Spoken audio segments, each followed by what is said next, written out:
February 8th, 2024. Motion on open meeting. I'll make a motion. Oh, second? All in favor?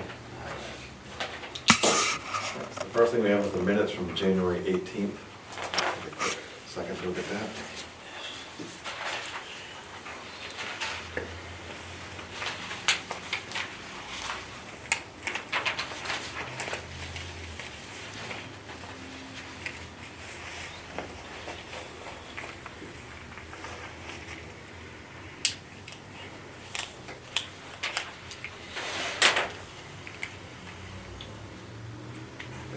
Motion on the minutes.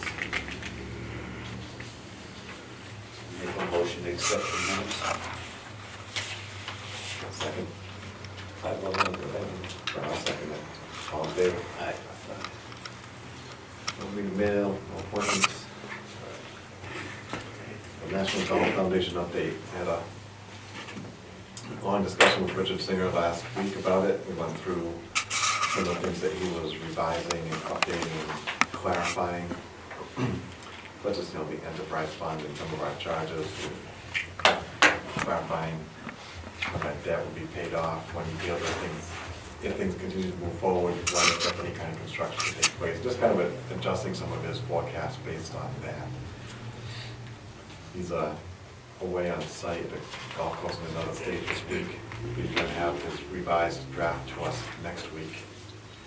And then he said, look at it for a little bit, get in touch, and he can come up pretty much any time in March that we would want him to. Nice. He presented to us, the Board of Selectmen, finance, anybody, that whoever he wants, but he'll be back whenever we want him to in March. We discussed, kind of this, some of the things that seemed contradictory. There was one thing where, one paragraph said we weren't, I forget the exact term that we used, right? I had it written down. Okay. It was talking about, essentially saying that our immediate area wasn't, say, conducive to supporting the number of rounds that we do. It's almost like in a negative light. But all he was intending to mean by that is, we can't rely on the immediate neighborhood to support the golf course, and that we need to just draw from. Can't ride 10-mile radius. Exactly, just need to No. draw from within the 10-mile radius, beyond the 10-mile radius to Yes. come. But that's what we've been doing pretty much day one, Absolutely. because even with 30 rounds a year, we're not getting that from just Acushnet, Bay and New Bedford, and we No. know that. Yeah. And they know that, he understands how it kind of might have been misread. He was just kind of clarifying that in the golf standard, we don't have the people within 10 miles to purely support it, so to make sure that we're marketing to and reaching out to areas beyond a 10-mile radius. He did seem still certain, not certain, but confident that, if enhancements were done, we kind of looked at the way we book out the week that, get rounds closer to the 40,000 range, which I still think is high, but he was going to go through his reasoning why he thought that could, so not immediately, but it was something we could build up to over time. As far as then using projected sales for revenue to then be able to afford enhancements, but he'll go through all of that. But those are the things that we kind of clarified, went back and forth with last week, and we'll see how that comes out. And once he emails me the draft next week, I'll try to get it out to everybody. We'll come to an agreement on what date we think would be good for him to come back up in person. But after we have a chance to all look at it, we can then come together for a date. Now, will the presentation be done just for the golf committee, or is it gonna be golf committee and selectmen, or both, like individually or separately? He said whatever he wants, he'll do both, he'll do one together. I think whatever we feel is, we want it to be. I mean, might as well just have a joint meeting maybe Yeah, and just do it wouldn't that be a way. bad idea to catch their ears and let them hear it from, from them. Oh, no, I want him to present it. I want him to Absolutely. hear from him and have the opportunity to ask any questions about it. So that was that. So as soon as I get his draft next week. Next week. Yep, he said the week of the 12th, he'll be able to finish it and email it up. And he's doing the same kind of review at some golf course in Illinois this week, so not in Florida this week. He's definitely not sitting in the sun this week, then. All right, then we need to move on to, in this week, projecting for 2025 for budget reasons for the town, so. So to review the revenue, Ed and I had a pretty extensive discussion regarding the forecast and the rounds, which way we want to go and where we want to sit. And this is obviously just a first pass run through, utilizing the majority of the current budget's numbers, and we modified August. This year's August was really good, so we kind of upgraded our August number in our forecast, and we touched upon November. We had some discussions with regards to that number. How aggressive do you want to get on an off-peak month? You know, I mean, April and November, those are tough months to bank on, depending on the weather, and as I discussed, and Ed agreed, we've had Novembers where you got into Thanksgiving, and then the weather just, even before Thanksgiving, and then the weather turned, and you missed out on 3.5 weeks of season. So you can't, aggressively go after those numbers. If you have a consistent climate change type of weather pattern, where we sit and it's 50 degrees in November leading into December, that's gravy money, but technically, we wouldn't, advise banking on that number, because if you should get a real winter in New England, you're gonna miss out on some revenues, and if you strap your budget to that and you don't hit those numbers, and we've been in that situation for 12 years, where you're chasing your tail on budget cutbacks, so it's a challenge, rather, not to bank on. If it comes, it's great, but it's probably in the best interest to be conservative in our approach. So, this is a first phase pass, so we can discuss it and see what you guys think. What's the schedule of presentations to FinCom and to Board of Selectmen? Next week is. I know the FinCom is next Is it Wednesday. next week? Well, they had proposed that, and then Kathy sent out an email about, would the 28th be better? Next Wednesday, 7 o'clock, Ash Wednesday and Valentine's Day, and, Well, I didn't realize that was an option, yeah. But, so I have, We I usually told go at her, the end of the meetings, for the most part. yeah, so, I wrote back to her, I said, for myself, the 28th would be better, I'd be fine with that. I didn't hear anything back from her yet, so I don't know if she was waiting to hear from everybody else or what. Because depending on the dates, obviously this is more than just a discussion. It's pressing. We need to come to a consensus whether this is an acceptable revenue plan and whether the expenses we have make sense. So, This essentially- works out pretty well. The revenue, the expenses that Jim and Steve kind of put forth looks pretty good and matches this forecast. And it's somewhat conservative in that the last round since COVID, we've achieved 35 plus every year, so. Right, it's only up, what, $38,000, it looks like? Right. And I think, to me, if we think that level gets us to a point where we feel comfortable, at least as of today, on the expense side, I think it does make more sense to stay on the conservative side, estimating Right. the revenue. Mm-hmm. And the other thing too is if we're too optimistic, Nick has to send this into the Department of Revenue at some point next year.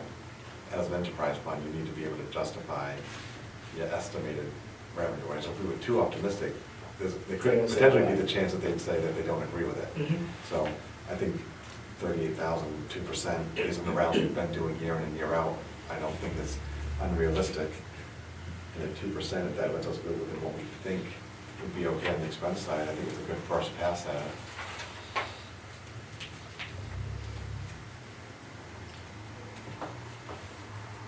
And it still has the reserve up top. So we can look at the expense side. right, so, I don't know, so the two numbers that were in question still was our equipment lease total and cart lease. So I don't know, that number is, I think I was discussing with Ed, Yeah, the cart lease, I think both of them are pretty good. pretty close. And I highlighted in yellow just a couple things. One, the first one, the 9,500, is a new indirect net cost to us, to direct charge of Medicare off of the wages. And further down at 25,000, we're splitting out to get a better understanding of what Alcohol and food. the cost of the alcohol. So you're pulling alcohol Out. out of food, so Right. you- Right, so we dropped that. That makes sense. So we'll get a better look there. And the insurance, we have been charging the 35,000 range, and Jamie renegotiated that contract. The insurance in this year's charge was 13,000. So would that insurance include the new golf carts? That particular insurance line item, is that for, It's Is a that general liability. just general liability? Right. So I put 13, That's a big, 15,000 in there, big drop. It's awesome. which allows us still some extra to balance the budget. Put 37,000 in capital projects, which are the small month-in, month-out projects. And possibly even something to do with, look for architect or some kind of design concept for clubhouse or whatever. Exactly. Would that equipment lease number include the new green triplexes that are coming in April? Yes. Okay, just with. It doesn't have the oldest rough mower Yeah. replacement. Yeah. We'll work on that. Yeah, we'll work, that's, you know, for right now, that's fine, as long as it includes the greens mowers. We've been working on that, the rough mower that was going to be replaced, so it's going to be a viable unit this year, so if we have to push that off later, then that's something we can consider later. We're supposed to take delivery in April, delivery. Yes. Yeah, I think it's in this year's lease. Yeah. Steve was saying too, if we miss that lease, if we miss that delivery, and put it on hold, you won't see those pieces for a long time. Oh, the problem is Best bet if is you, grab them. it's been almost 2 years now. Right. And Yeah, right. they'll just turn around and sell them to somebody else. And then they'll say, okay, you can wait another 8 to 9 months. No, thanks. And again, looking at up 37,000. If I remember correctly from last month, Dana, the revenue year-to-date this year was already, from July through December, we were quite a bit ahead of what we planned. Yeah, I think it was 172. 272. So hopefully we get a decent spring, right? We come out firing. I still haven't used any of the 100,000 Reserve. reserves. Yeah. So if revenue looks good and we start off strong, that gives you a little bit of flexibility with that Exactly. to utilize it.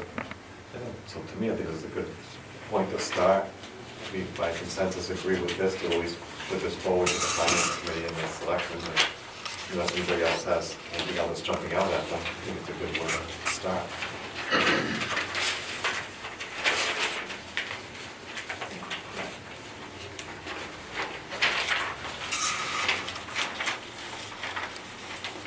So I want to make a motion to that effect. Sure, so I'll make.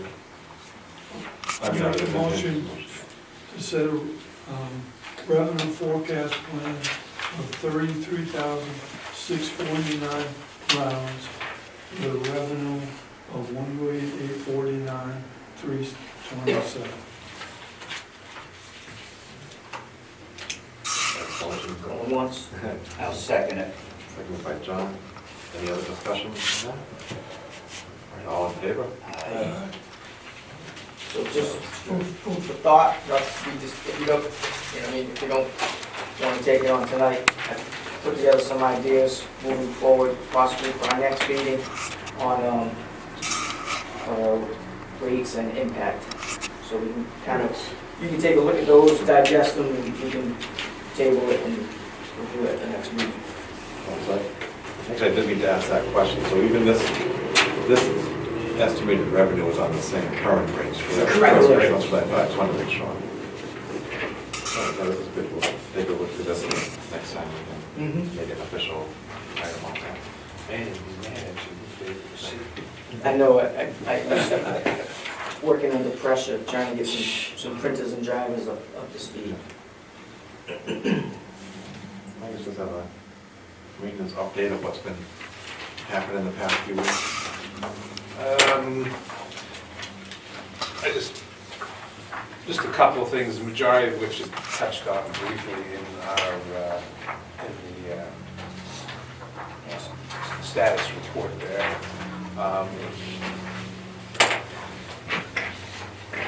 We've been doing quite a bit of tree work, or trying to complete tree work. It's been a little difficult at times because for the most part, the ground's been wet, saturated, and in order to move around, it's been somewhat difficult. But we've been able to complete the tree work that we were going to do to the right of driving range T in the 6th green. We had a little bit of cleanup to do this morning. We went down there, and at 7 o'clock this morning, the 6th green was in full sunlight, which hasn't happened in 26 years. So I think it's going to help there substantially Definitely. with that. Should And help around. Oh, absolutely. yeah, Yeah. so we do have, like I said, we do have a little bit more cleanup and straightening up to do down there. We've been working, once we finished there, we moved down to the left side of the 9th tee in preparation for doing the cart path work down there. And we've done tree removal on that left embankment of all the trees that were suspect on there's the slope that we were hanging on the side of the slope. It opened up the canopy nicely, but it's going to allow us to take that cart path, push it to the left a foot or two, and then put a curb around by the T on the 9th hole and fix that, where everybody kind of drives up. Yeah, they drive right on the T-block. Well, what happens, that embankment collects, you know, the briars and everything else grow in the embankment, and then during the course of the year, they come out, stick into the cart path, and then people try to, go up to avoid them. So what we hope to be able to accomplish there is, now that we've removed some of those trees, we can cut that back into that embankment, and we can take the stone, and build a stone wall similar to the one we did right past the 2nd green. Perfect. And then that way we can expand the cart path a little bit to the left, put the berm in and complete that work. So that, I've got some brush cutting left to do there and a little bit of cleanup, but that tree removal has been done. We did some stump grinding over the past 2 days. All the stumps that were resulted from tree removal adjacent to the 4th tee and the 3rd green have been ground down and removed. We took out there are 2 stumps behind the 7th tee. Those were ground down. If you go down the first fairway on the right side, there was a dead pine tree that I took out. Well, it was kind of ugly. Well, it was ugly, but the problem with it's amazing because it was a nice straight tree.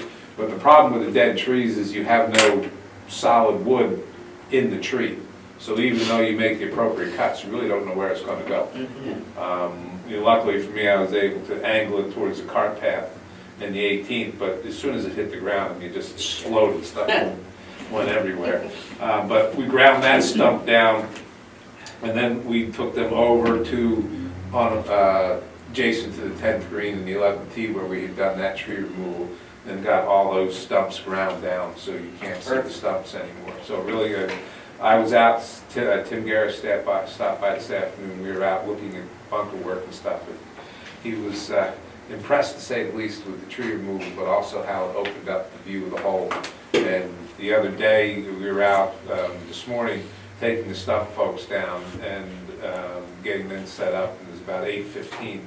And the entire back tee on the 11th hole is in sunlight. Nice. So hopefully that'll get the grass to grow a little bit better on the back of that tee, as well as the back portion of the front tee. So I think those are going to make significant improvements turf-wise there. We were able to start brush cutting again with our walk behind. Still a little bit too wet to try to get the tractor out there, but we're able to accomplish quite a bit with the walk behind. And we'll continue to do that as the weather permits. As I mentioned earlier, the 2 greens triplexes are on schedule for delivery in April. As we mentioned at the last meeting, the total cost was $121,403, and the 5-year dollar buyout lease payment, if we did one annual payment, which is actually going to save us about $990, would be $28,600, and that's due 30 days after delivery. And then the Flex 1021 Greens Walker with trailer is going to be delivered at the same time those triplexes are. It's available now, but I said, there's no sense in bringing it up here. I mean, it's February, it's just going to sit in the shop and get it away, so. We finished the water coolers. We had a little bit of material left over, so we took one water cooler station that had not been used for a while, and the guys refurbished that one, and we're going to be putting that one down by the driving range tee and see how that works out for people down there. It has it'll have a water cooler in it, and it'll have a trash receptacle in the bottom. So, and we also rebuilt 2/3 of the trash containers that we had made before, and they've all been stained, and they're ready to go outside. I think we have 2 more to work on, but we made a couple extras. We might put a few extra ones out, especially one in the parking lot. Near the bridge. Yeah. These guys love throwing stuff in the Well, water. I don't know if it's the effect of the slope or what, but you go down the right side of 11 off the cart path, and it's Yes. one of these throwing it down the hill or throwing it up. Anywhere there's a slope, they love to wing them down in the woods. So hopefully that'll stop that a little bit. But those are all done. Like I said, we have 2 more to rebuild and paint or to stain. We did get the boundary survey work done on the 9th hole to the left side of the tee. And it's interesting to note that the corner boundary for the property is actually on, if this table were that laneway or road that comes down there, Yeah. go up the 8th hole is over here, Right. the corner is on the other side of the road. It's not right behind the green, it's on the other side of the road. Really? Yeah, so, from what I was, So we own the road. well, yeah, from what some information that Ed had provided to me, and some information I was able to get from Kelly in the assessor's office, that road's owned by the town. So that was done, and he put in temporary markers. He was able to find the one corner marker. Basically, it's a punch hole, and it's inside a rock about 2/3 the size of this table, which isn't going anywhere. And that's the one. The line comes in and runs across till it gets to the back of the 9th tee. Then it starts drifting off into the woods. So we have plenty of room, plenty of room to do the work that we wanted to do. I wanted to make sure I wasn't cutting somebody else's trees, which we weren't or haven't.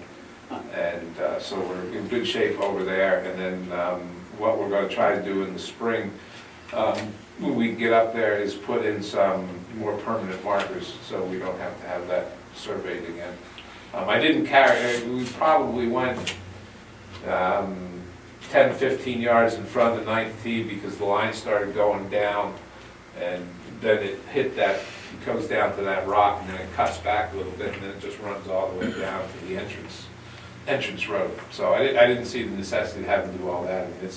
I mean, it's 60 yards into the woods. But Did you it's, clear right up to the road, or is there a buffer? no, actually, if you, I haven't cleared up to the road yet. I'm not gonna do that until we decide when we're going to start doing the car path work, because Dan is going to have to show me what he needs down there for an entrance and exit, if they're capable of doing the work. And then once we determine that, then I can start, I'll just fix that up. He said that's not gonna be a real big deal.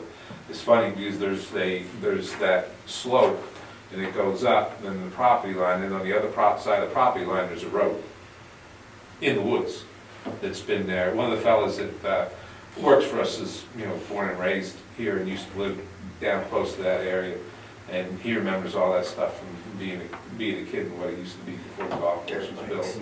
But it's a rather, it looks like an access road of some type. But it's got a few trees growing in it, but it's a pretty substantial width. And yeah, so, and then, so that was done, 4 is done. Is that, you think that's on our property? A portion of it is, as you go towards the forward towards the T, there's a portion of it, but the other parts of it, the initial parts of it, are on, I belong to one or two of those people whose houses back there, I believe. And it was, and he was pretty confident of that because he had done boundary work, surveying work for them, the top two or three of the houses that are on the left side of the 19th. So he was able to reference points that he had done for them and made it a little bit more exact. It's funny, the surveying nowadays is done substantially different than what I had to do when I did it 20 years ago. Yeah. He said, I mean, it's funny, he has, he's got the computer right there in front of him. Bing, bing, bing, bing, bing, and then, and then there you go. no sighting or anything. It was all GPS. Yeah, really. I wanted to mention that we are on the agenda of the Board of Selectmen's meeting tomorrow at 1 o'clock. And where I guess we're going to complete the review / approval of the proposed wages for hourly staff. And then once that's given the go-ahead or whatever results from that meeting, then I'll be able to start looking to fill positions, both part-time and full-time. I'd like to have one additional full-time person, and then I'll probably look at filling the other positions with part-time. I've gotten quite a few responses from, 4 or 5 responses from high school aged, college aged kids, and a couple responses from retirees or about that age for a part-time position. So hopefully we can continue that. I'm going to put a few signs out front and see if I can maybe advertise on that big, I don't know what it is, the big flashing sign, like the DPW advertised on that once. And Dan said that was the best advertising he ever did. And 2 more things. I didn't put, I wasn't sure if Tim was going to make it today, so I didn't put his something about that on the schedule. But let me just go through. I had a company out called Solitude Lake Management to give us an estimate. I wanted to get a feeling for what it was going to cost and what the process was going to be to try to control the weeds in the 2 ponds. Primarily the pond to the left of the 14th hole, left of the 15th hole, where the Phragmites and stuff had just started encroaching in the pond, wider and wider and wider, and taking up space in the pond, decreasing the volume of the pond. So to make the long and short of it, we had them out. We had a representative from the company, plus the fellow who does the hydro raking for them. They both come out. We went out and took a look at the pond, and the resolution of the weed problem basically has 2 phases for it.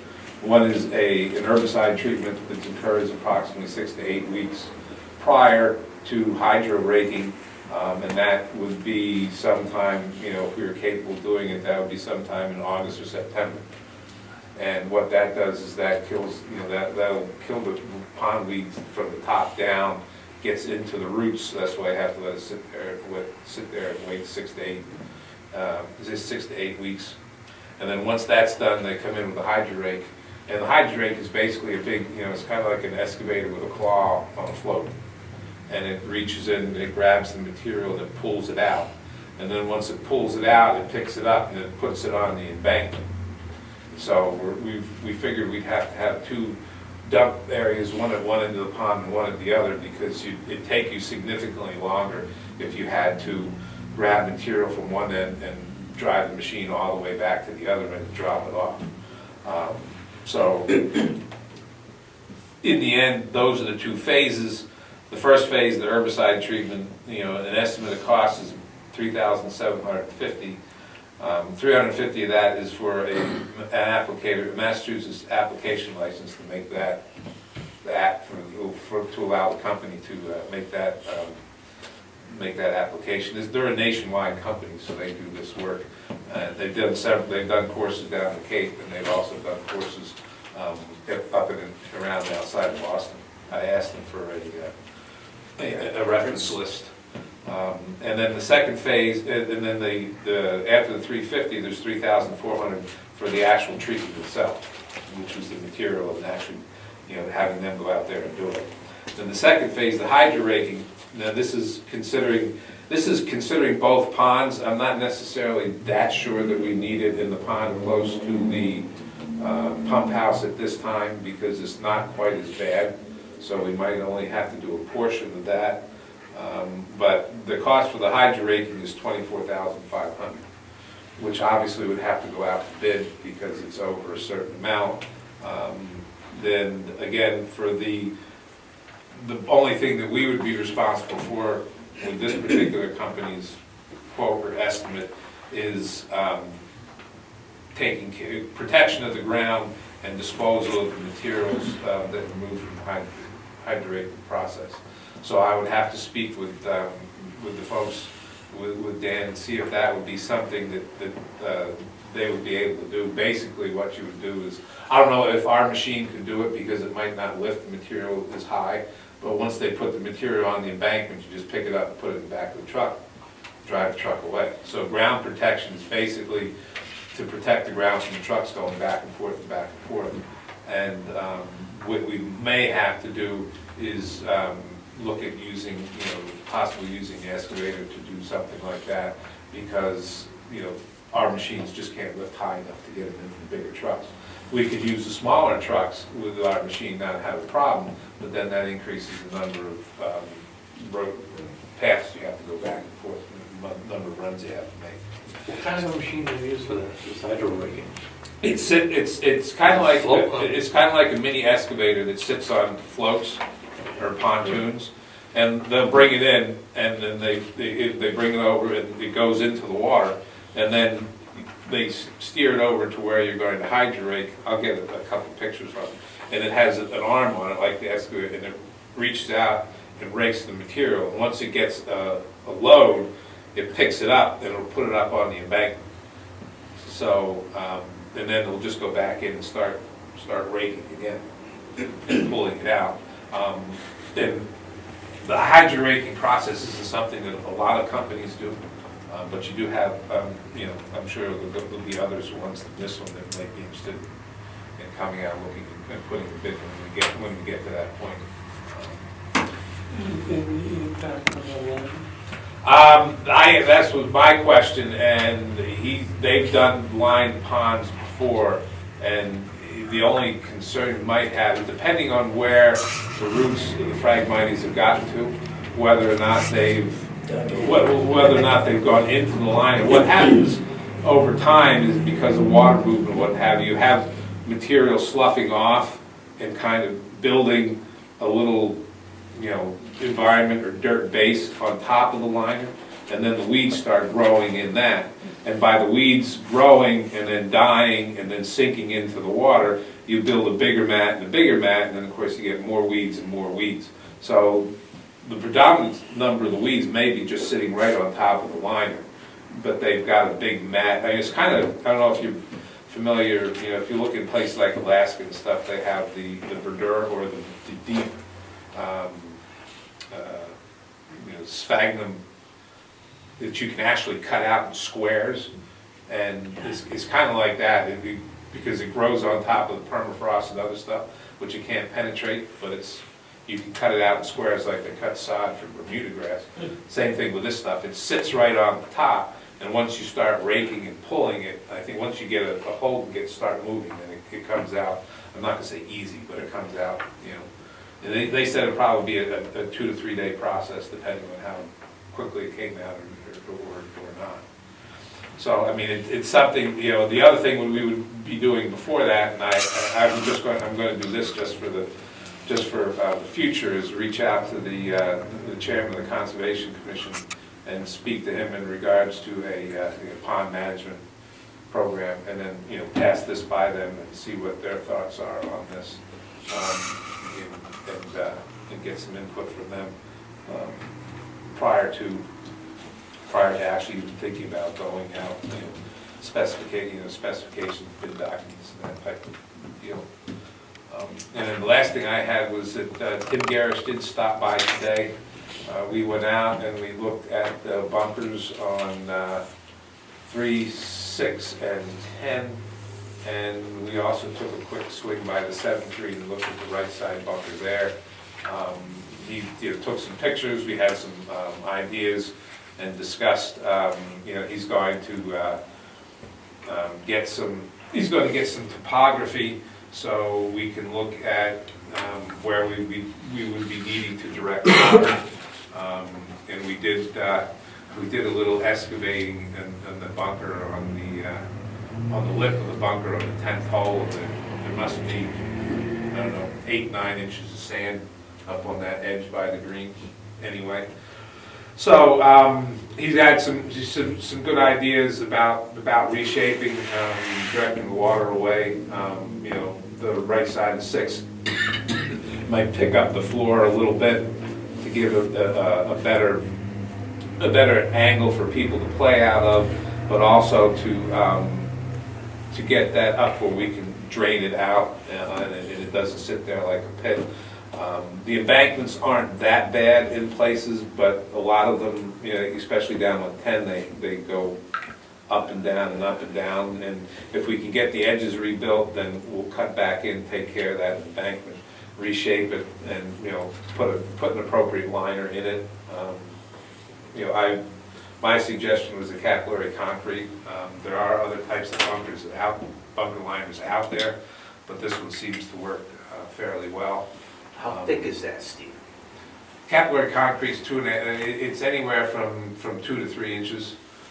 Normally what we do is we'll take a piece of drainage pipe, and it's like a hockey puck size, or a hockey puck and a half, and you cut the piece of drainage pipe off and you stick it on the ground, and then you start bringing you stick 7 or 8 or 9 of them out in the bunker. Right. And then as you start moving the capillary concrete in, you use rakes to move it around until it fills into the top of where those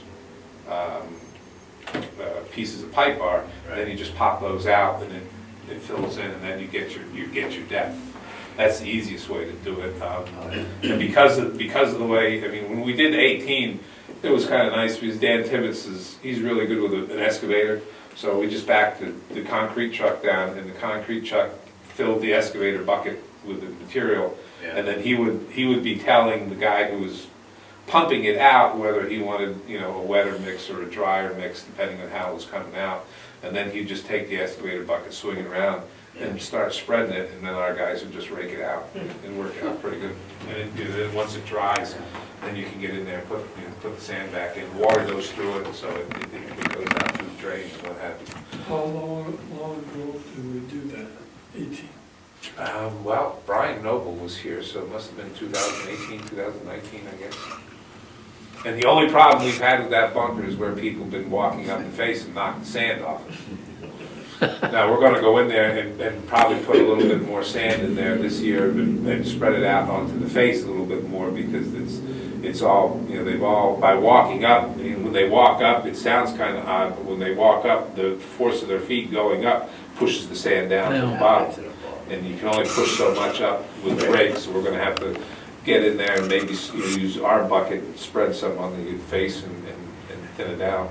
We've got a couple other bunkers we're gonna put a little sand in. So he was here, we went around, we looked, he took notes. I gave him my copy of Mr. Mungin's report. He said, it's funny, he said, I should, if I had this earlier today, because he was on the phone with Mark Mungin today. They're working down at Common another course down in the Cape, and they were talking back and forth then. So he said he's going to read through that. He'll get back in touch with him, you know, make sure they're both on the same page about the bunker filling or bunker filling and tree removal and all that good stuff. So that's it.